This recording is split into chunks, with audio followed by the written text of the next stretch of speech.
Hello everyone, welcome to FB4I classes. I Renisha is here to delve into the topic of tenses. So last class में हमने पढ़ लिया था कि present perfect tense क्या होता है. अब इस क्लास में we are going to continue with present perfect continuous. अब हमें एक चीज पता है, present का क्या मतलब हुआ, जो चीज अभी हो रही है, मतलब right now. Perfect के अंदर क्या आता है, जो चीज हो चुकी है, that is completed. Like if I here write completed होती है. Now talking about present perfect continuous, इधर से बात करते हैं हम. प्रेजेंट का क्या मतलब हुआ, राइट नाउ, जो अभी हो रहा है. ओके, परफेक्ट का क्या मतलब होता है, कंप्लीटेड, हम पढ़ के आए हैं अभी अभी. और कंटिन्यूअस का क्या मतलब होता है, ऑन गोइंग. अब बहुत ज्यादा डाउट आएंगे कि मैम एक बात बताओ, परफेक्ट और कंटिन्यूअस एक साथ कैसे चल सकते हैं, एक चीज जो हो चुकी है और ऑन गोइंग में कैसे पॉसिबल है. Don't worry, it's very easy. How? The present perfect continuous tense is used to indicate the action started in the past and has continued up to the present moment. Present perfect continuous में हम उन actions की बात करते हैं जो past में start हुए और वो present तक continue हो रहे हैं. अब कैसे, देखो, हमने मैथ्स में नंबर लाइन पढ़ी है ना, तो वैसे ही हमारे पास प्रेजेंट में होती है एक टाइमलाइन. टाइमलाइन जैसे कि यहाँ पे है पास्ट, ये रहा प्रेजेंट और ये रहा फ्यूचर. अब अगर मैं पास्ट, प्रेजेंट और फ्यूचर की बात करूं तो कोई एक एक्शन है जो यहां शुरू हुआ, जैसे कि इफ आई से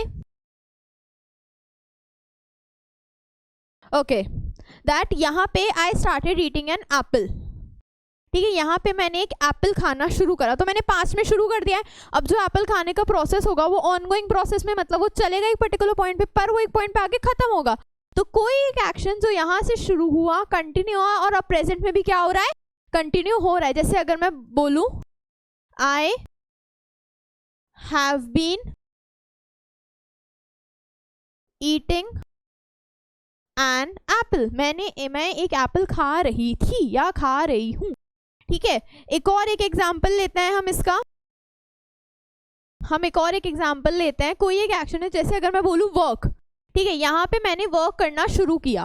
ठीक है, पास्ट में मैंने वर्क करना शुरू कर दिया और अब मुझे 3 घंटे हो गए वर्क करते करते, पर अभी भी मैं क्या कर रही हूँ, वर्क कर रही हूँ. तो कोई एक एक्शन है जो पास्ट में शुरू हुआ और कंटिन्यू हो रहा है, प्रेजेंट में भी क्या होगा, वो एक्शन कंटिन्यू होगा. जैसे अगर मैं बोल रही हूँ I have been working for 2 hours, मतलब कोई एक एक्शन है जो पास्ट में शुरू हुआ था और अभी भी क्या हो रहा है, कंटिन्यू हो रहा है. मतलब I have been working for 2 hours, कोई एक एक्शन यहाँ पे शुरू हुआ, कंटिन्यू, और प्रेजेंट में आके भी क्या हो रहा है, कंटिन्यू. मतलब 2 घंटे तक मैं ऑलरेडी काम कर चुकी हूँ और मैं आगे भी काम कर रही हूँ.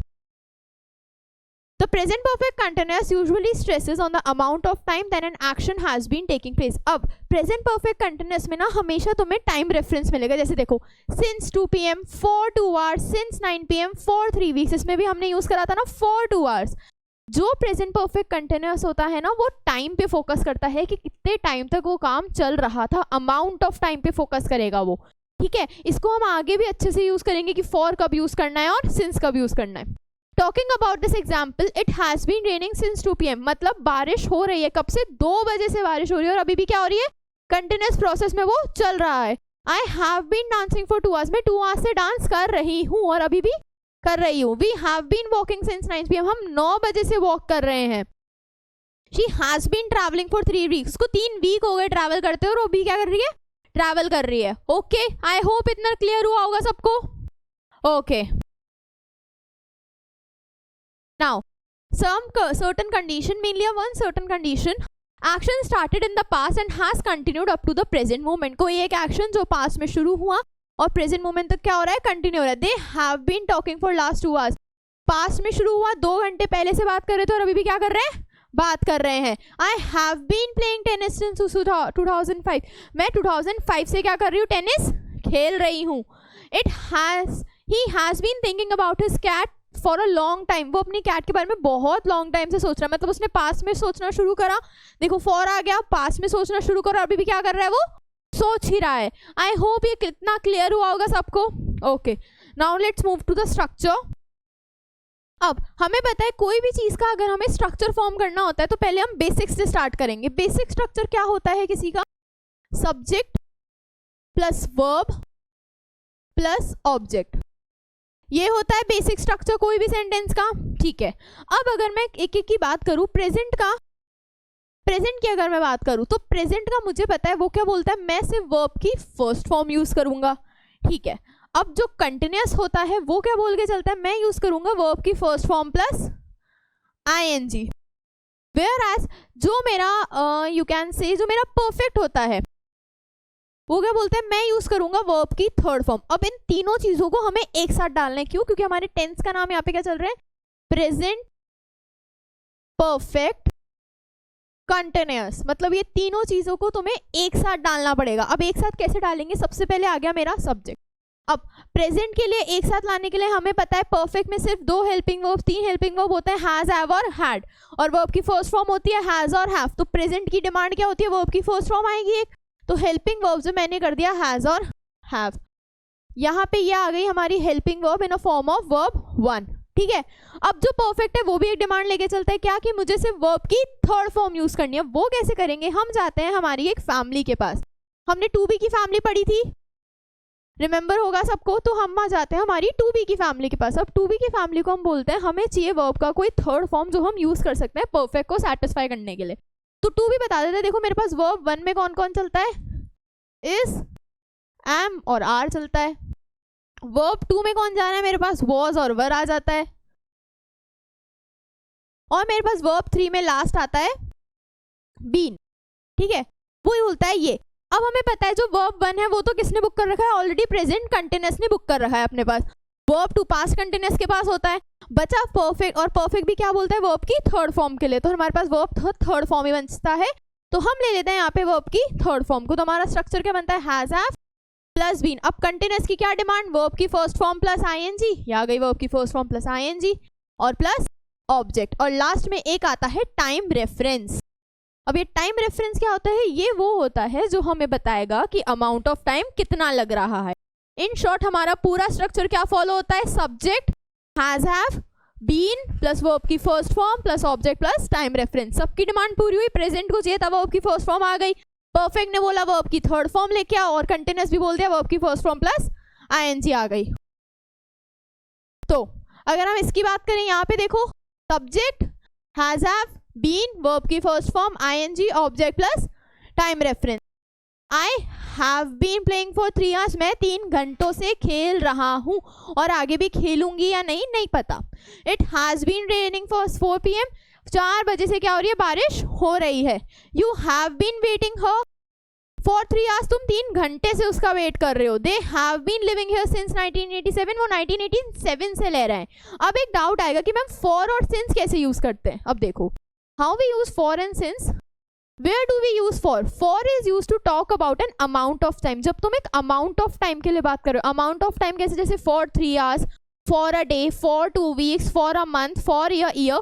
जब तुम इन चीजों की बात करते हो मतलब तुम किसकी बात कर रहे हो, mainly seconds, minute, hours, days, months और ईयर्स की जब तुम बात कर रहे हो, तुम क्या यूज करोगे, तुम फॉर यूज करते हो। ठीक है, जैसे मेनली ये ना एक स्पेसिफाइड पीरियड ऑफ टाइम को बताने के लिए यूज होता है, एकदम स्पेसिफिकली।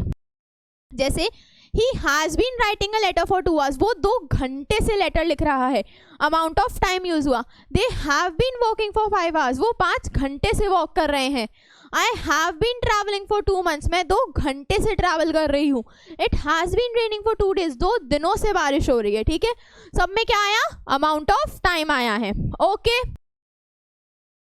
अब बात करते हैं सिंस की। Where do we use since, since is use to refer to an exact और पर्टिकुलर पॉइंट ऑफ टाइम। जब हम एक एकदम एग्जैक्ट और पर्टिकुलर पॉइंट ऑफ टाइम की बात करते हैं तब हम क्या यूज करते हैं, सिंस यूज करते हैं। ठीक है, पर्टिकुलर मतलब एकदम एग्जैक्ट टाइम की बात हो रही है। एग्जैक्ट जैसे कि अगर मैं बोलूँ I have been living in Jaipur since 1987, मैं 1987 से जयपुर में रह रही हूँ। एग्जैक्ट टाइम बताया मैंने, ये नहीं बताया कितना टाइम हुआ या कितने महीनों तक, मैंने एकदम एग्जैक्ट टाइम बताया। जैसे he has been living here since 2008, वो कब से रह रहा है, वो 2008 से रह रहा है। they have been singing since 10 PM, वो 10 बजे से गाना गा रहे हैं। I have been writing since evening, वो इवनिंग से लिख रहे हैं. He has been finding a shoes since morning, वो मॉर्निंग से अपना शूज ढूंढ रहे हैं. ओके, आई होप सिंस और फॉर के बीच में जो डिफरेंस होता है या जो भी होता है आप सबको अच्छे से क्लियर होगा.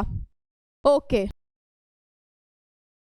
अब बात करते हैं नेगेटिव स्ट्रक्चर की. अब हम अगर नेगेटिव स्ट्रक्चर की बात करते हैं तो हमें पता है कोई भी अगर नेगेटिव स्ट्रक्चर होना ना, हम क्या करेंगे उसमें नॉट ऐड कर देंगे. तो इसमें भी क्या करा हमने, subject plus has have plus not plus been, verb की first form ING, object plus time reference. I have not been playing for 3 hours, मैं 3 घंटों से नहीं खेल रही हूँ. It has not been raining, you have not been waiting here for 2 hours, they have not been living here since 1987. okay, I hope इतना clear हुआ होगा सबको. okay, now talking about interrogative structure. जब हम interrogative structure की बात करते हैं तो हम helping verb को आगे ले आते हैं. तो सबसे पहले हम क्या करेंगे, यहाँ पे has have, subject, been, verb की first form plus ing, object और time reference. have I been playing for 3 hours? has it been raining since 4 p.m? have you been waiting here for 2 hours? Has they been living here since 1987? I hope everyone आपको ये topic अच्छी तरह से clear हुआ होगा. And if you have any doubt, feel free to answer in the comment section. Thank you so much.